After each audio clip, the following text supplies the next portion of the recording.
கிழக்கினில் தினம் தோன்றும் கதிரானது மறைவதும் பின்பு உதிப்பதும் மரபானது.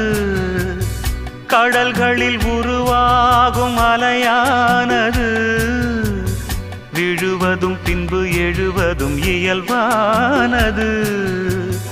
நிலவினை நம்பி இரவுகள் இல்லை, விளக்குகள் காட்டும் வெளிச்சத்தின் எல்லை.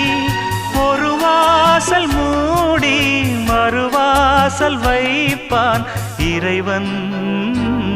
நலம் வாழ என் நாளும் என் வாழ்த்துக்கள். தமிழ் கூறும் பல்லாண்டு என் வார்த்தைகள். இளவேனில் உன் வாசல் வந்தாடும் இளந்தென்றல்